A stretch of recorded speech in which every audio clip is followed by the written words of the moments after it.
প্রিয় দর্শক আসসালামু আলাইকুম। ব্রেকিং নিউজ, আমির হামজা এবার এমপি হিসাবে লড়তে যাচ্ছেন। আমির হামজাকে কে কে এমপি হিসাবে দেখতে চান? ইতিমধ্যে কিন্তু জামাতে ঘোষণা দিয়ে দিয়েছেন। জামাতের পক্ষ হয়ে জামাতের প্রার্থী হিসাবে আমির হামজা কুষ্টিয়া ৩ আসনে এমপি হিসাবে লড়াই করবেন।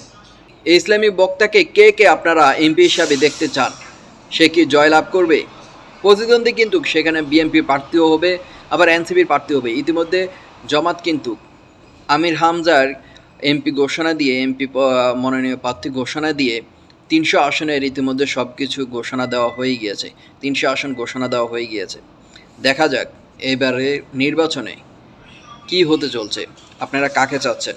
বিএনপিকে নাকি জামাতকে নাকি এনসিপির যে নতুন দলটি তাদেরকে? মতামত আপনাদের সময় বলে দিবে। ইতিমধ্যে কিন্তু আমির হামজাকে জামাতের পক্ষ থেকে লড়ার জন্য মনোনীত বা তাকে প্রার্থী হিসেবে ঘোষণা দিয়ে দিয়েছেন কুষ্টিয়া ৩ আসনে।